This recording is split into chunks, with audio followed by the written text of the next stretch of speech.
بسم اللہ الرحمن الرحیم۔ صرف 5 منٹ کا مدرسہ قرآن و حدیث کی روشنی میں 196واں دن 16 رجب المرجب۔ نمبر 1، اسلامی تاریخ۔ حضرت سعید بن زید رضی اللہ عنہ حضرت سعید بن زید رضی اللہ عنہ بھی ان 10 مبارک لوگوں میں ہیں جنہیں رسول اللہ صلی اللہ علیہ وسلم نے دنیا ہی میں جنت کی بشارت سنا دی تھی۔ یہ حضرت عمر رضی اللہ عنہ کے بہنوئی ہیں۔ انہوں نے حضرت عمر رضی اللہ عنہ سے پہلے اسلام قبول کیا۔ وہ ان کی بیوی فاطمہ بنت خطاب حضرت عمر رضی اللہ عنہ کے اسلام کا ذریعہ بنی۔ ایک مرتبہ ایک عورت نے عدالت میں دعویٰ کیا کہ سعید رضی اللہ عنہ نے میرے فلاں زمین دبا لی۔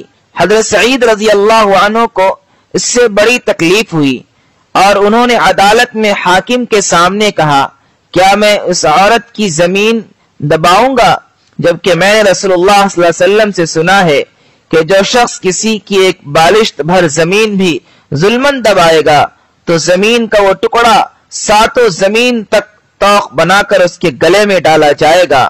اس حدیث کو سننے کے بعد حاکم نے ان کو بری کر دیا، مگر انہوں نے دکھے ہوئے دل سے فرمایا، اے اللہ، تو جانتا ہے کہ وہ عورت جھوٹی ہے، تو اس کو اندھا کر دے اور اس کی زمین کو اس کی قبر بنا دے۔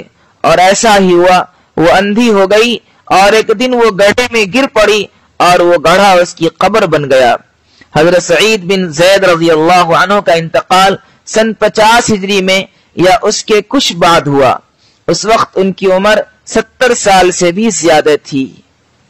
نمبر 2، حضور صلی اللہ علیہ وسلم کا معجزہ، ٹوٹے ہوئے پیر کا ٹھیک ہونا۔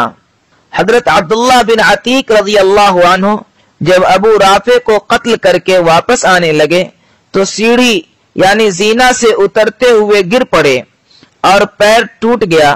رسول اللہ صلی اللہ علیہ وسلم نے اس پر اپنا دست مبارک پھیرا تو فوراً ایسا اچھا ہو گیا گویا کبھی ٹوٹا ہی نہ تھا۔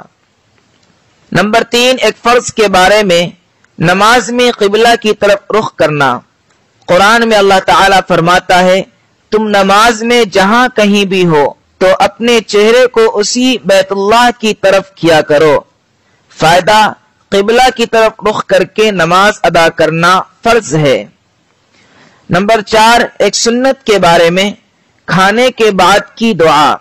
کھانا کھانے کے بعد یہ دعا پڑھیں، الحمدللہ الذی اطعمنا وسقانا وجعلنا مسلمین۔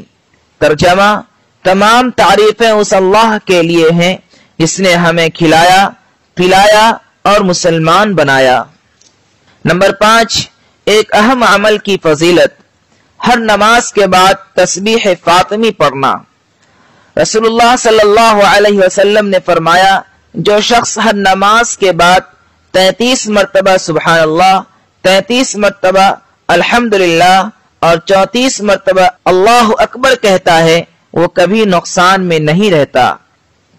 نمبر 6، ایک گناہ کے بارے میں، کسی پر تہمت لگانا گناہ عظیم ہے۔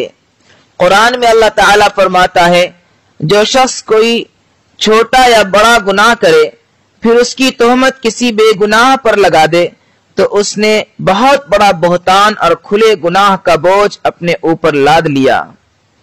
نمبر 7، دنیا کے بارے میں، نیک اعمال کے بدلے دنیا کی رونق چاہنا۔